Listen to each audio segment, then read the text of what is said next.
to sa gising ko lang po. Alas 7 na pala. 7:02. Medyo masakit pa yung ulo ko. Parang halag natin.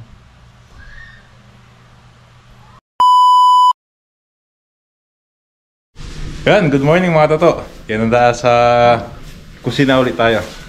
Yan na magluluto tayo ng ulam na mga gumagawa. Ito po ay request ni Lola at favorite na ulam ni Lola to. Yan na lulutuin natin ay chicken curry. Ayan si Lola. Hi, good morning po sa mga taga-subaybay at supporter. Yan. Ngayon pala kung mag-vlog si Katoto kasi masama yung pakiramdam niya ng ibang araw. Opo. Pero ngayon medyo maano pa yung sibak ay buntok. Medyo masakit pa yung ulo natin. Hindi ko po alam ba't masakit yung ulo ko. Tapos kada gising ko ng umaga, itong isang kamay ko pata. Hindi ko maramdaman. Sinantay. Yan mga to, yung manok muna ngaling natin. Pupride muna natin ng kaunti. Tapos mamaya tayo magigisa. Lagyan tayo mantika. Medyo maglalagay tayo ng konting tostado sa manok bago nating igisa. Tampon-tampon, wala eh. Tong panipit. Atyo, gagamitin tayo. Malagad mo po yun. Ano? Hintayin natin 1 minute yung matika. Init na. Ito yung manok natin.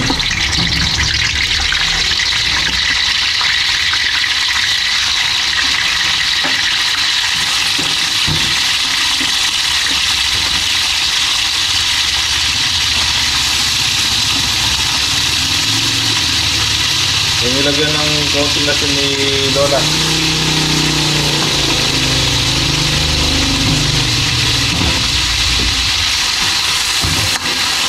Kaya natin matusta ng konti mga kaluto. Tapos mamaya isusunod natin yung gulay. Tustayin natin ng konti din. Tapos yan, gisa tayo. Yan, balikan natin ito mamaya mga kaluto pag medyo tostado na. Yung mga kaluto, yung okay na yung gato lang. Yan o, may totitos ka.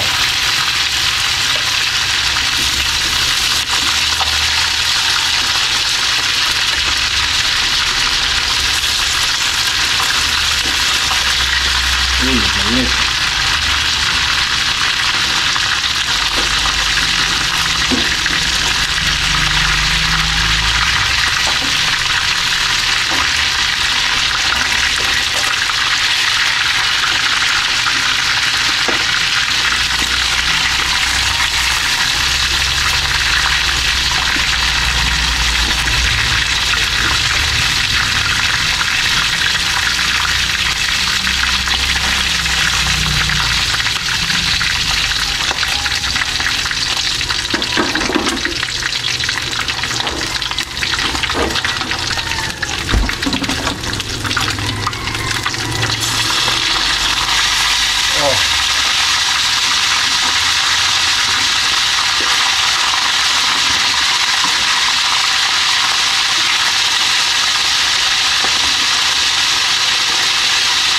Tapos ito mga toto, yung gulay naman.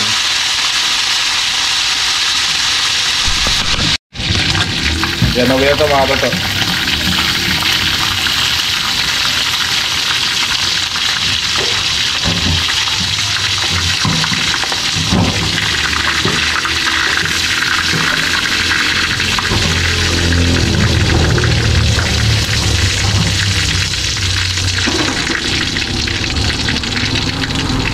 Gulay naman. Carrots siya patatas.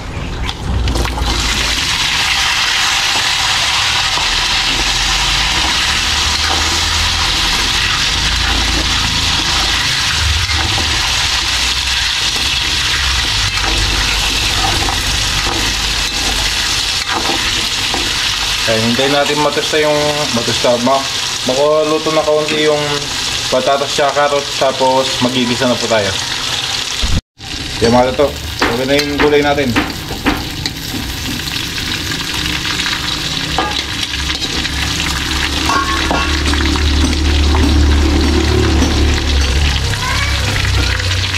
Sasali po.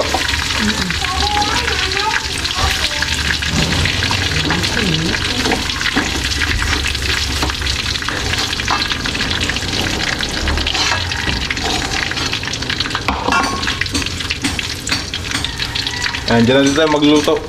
Huwag na tayo magpalit ng kawali. Nandito yung lasa eh. Bawasan natin yung mantika.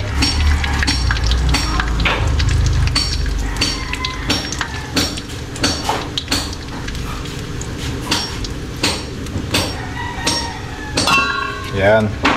Bawang sibuyas.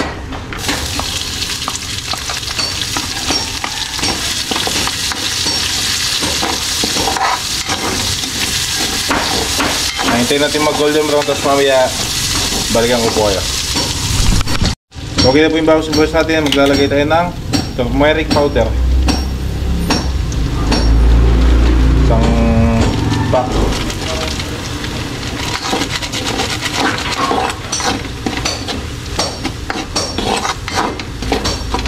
Nabango agad ah. Tapos lalagay natin yung manok.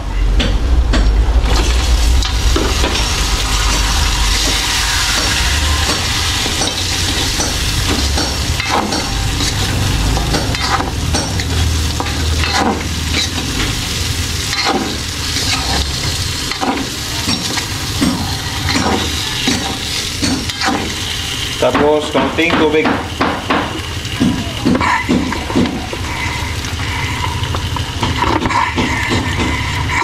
Tubig.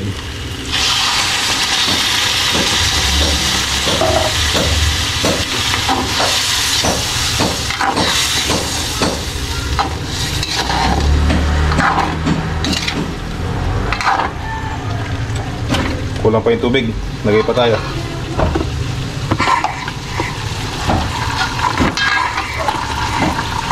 Bango. Nangangamoy na dyan turmeric. Tubig pa. Lagay dyan ng bay leaves o laurel.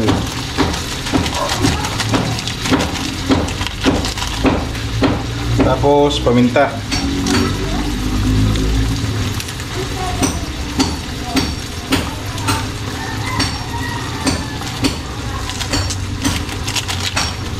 Dalawa.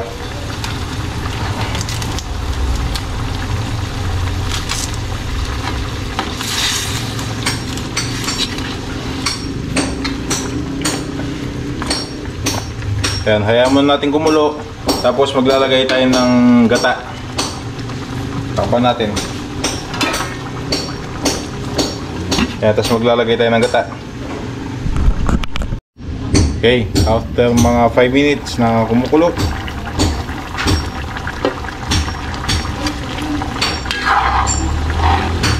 lalagay ko na yung gulay.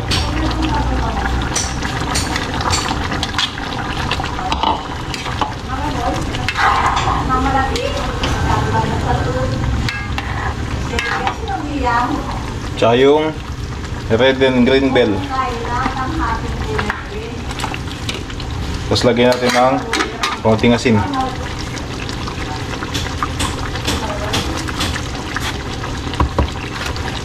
Sa itong gata. Yung konting asin lang po nilagay ko dahil yung manok nilagyan ng asin ni Lola. Gata.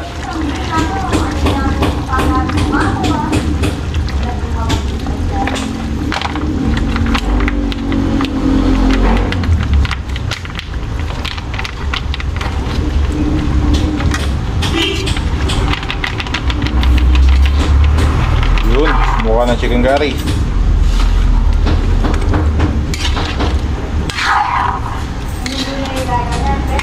May lasa kaya, tikman natin.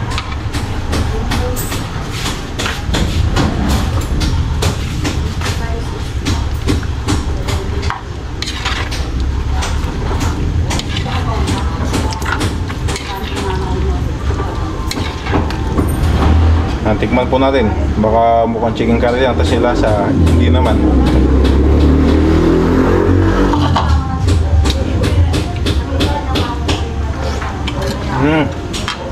Sarap. Ayos na, ayos na. Pakulong ko na lang ito, mga 5 minutes. Sasogin na ito mga toto. Pwede na kumain nun. Yan, habang hinihintay po natin maluto yung ulam. Yan, ito si Tito Ambet. Tignan natin yung ginagawa niya. So patapos natin siya sa palitada.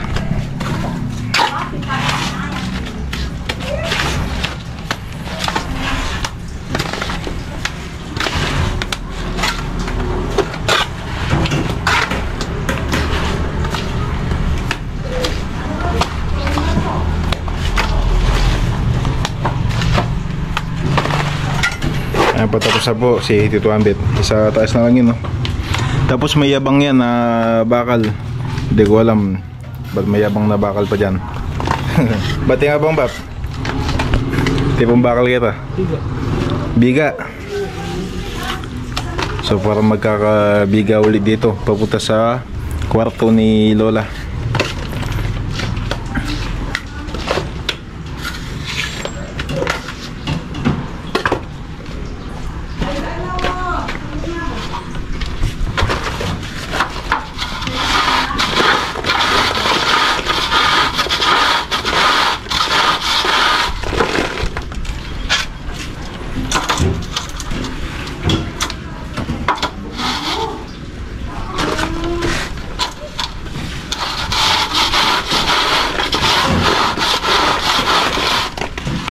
Yan, nice na din po yung pagkain. Ito na po.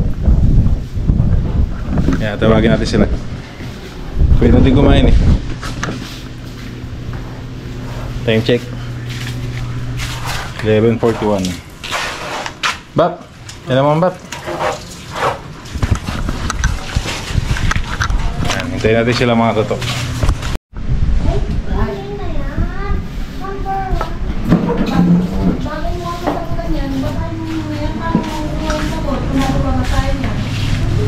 Muna. Ito mo lang, sige. Aywa! Kasi ha? Kaya na po tayo mga tato.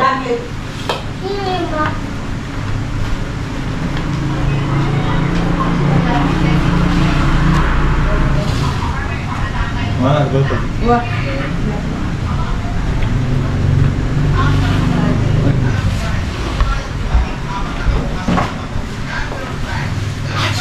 Ito nga masalan din na ba? May isda pa. Bangus.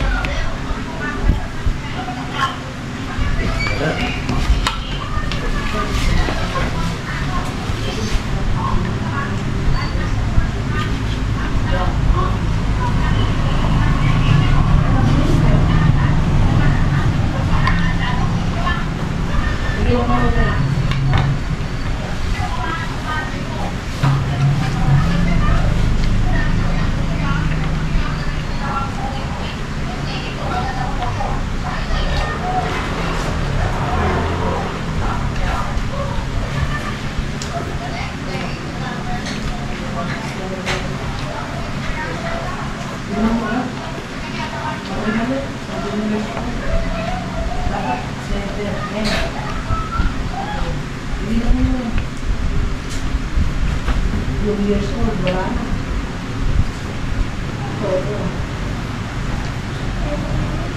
Tapos yung years. Tapos years. Why? Ano yung ano?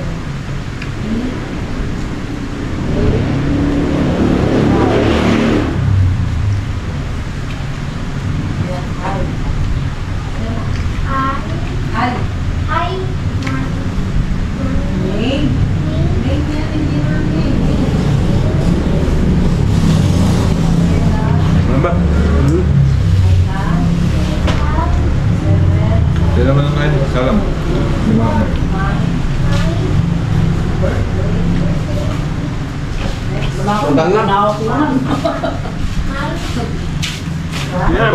Binasbilin ako tayo din tagantagan. Oh, yan, mabuna. Tutugahan niya po. Bun.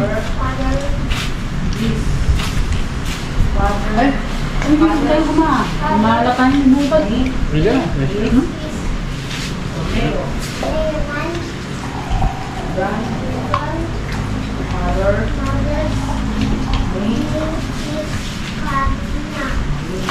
Diyan sila nasa English ha.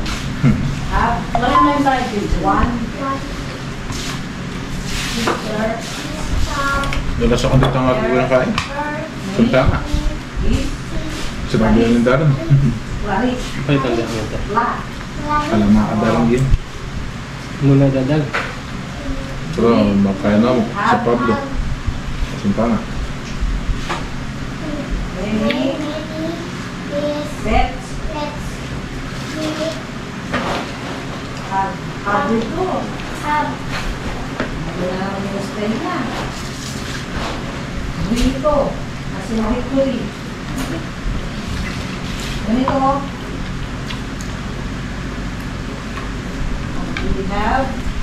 Kumain, tipang kain. Manok.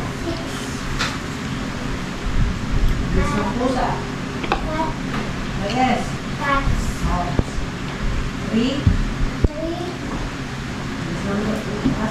Dogs. And one. Crab. Ba't letter T? Yung iba ko eh. Nakita ko. Parang hindi. Happy eh. Crab. Ano mo? Ito mo. Okay mga tato, so umuwi muna yung mga gumagawa. Balik sila mamaya. Tayo. Baka matulog muna ako. Masakit na naman yung ulo ko. Ilang araw na, laging masakit yung ulo ko. Kaya mga tato, so mamaya na lang ulit pagkagising ko. Okay mga tato. Okay mga tato, so kakauwi ko lang. Natad ko si Rex, yung pisang ko, sa school. Kaya tapos sinutusan ako ni Lola pumunta kila mama para magpapalit ng mga coins. Habang papunta ako doon, yung kasunod ko sa daan, yung babae na kasingle, may tinamaan na bata na tumatawid. Nabangga niya. So tinulungan ko. Pagka tayo ko doon sa babae tsaka doon sa motor, ayaw ako paalisin ng mga tao. akala daw nila ako yung nakabundol. Akala nila tinamaan ko kaya ayaw ko paalisin kanina. So sabi ko naman, tumulong lang ako. Nakita ko lang sila. Medyo malayo pa ako nung nakita ko sila. Malayo pa ako sa kanila. Nung nakita kong pagkabunggo, umistap ako para tulungan nga sila na makatayo. Nano ako sa mga tao doon kanina. Ayaw ako paalisin. Huwag ka nga alis, sabi sa akin. Dali mo sila sa ospital, sabi sa akin. Wala, sabi ko. Tumulong lang po ako. Nakita ko lang po na binangga yung bata. Nabangga yung bata kaya tumulong lang po ako. Masakit yung masakit din yung ulo ko. Kaya di ko sila maidala sa ospital. May mga namamasada naman doon. Sila yung nagsugod doon sa dalawang tao. Yung isang babae at isang bata. Kaya dinala nila sa ospital. Yung mga to, so gusto ko lang share sa inyo. Kaya na papahinga muna ako. Baka tulog muna ako dahil masakit nga po yung ulo ko mula kanina. Tsaka nung isang araw pa, ilang araw na masakit yung ulo ko. Hindi ko po alam ba't hindi naman ako ganong puyat. Nasa tama naman yung pagtulog ko. Kaya dito masakit eh. Batok hanggang dito sa ulo, masakit. Kaya papahinga muna ako. Tapos mamaya pag nagising ako ng bago sila umalis, mapakita ko po sa inyo. Wala pa sila ngayon eh. May mata to. So mamaya ulit.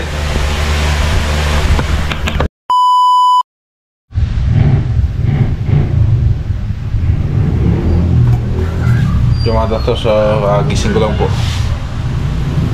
Alas 7 na pala. 7:02. Medyo mahaba yung tulog natin.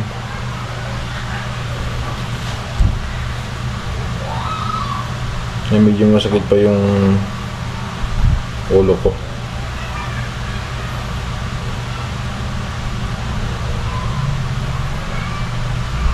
Kaya malata, so bukas na lang ulit para makalag natin. So kita-kita lang ulit bukas. Sana mawala na to bukas at maging maayos na.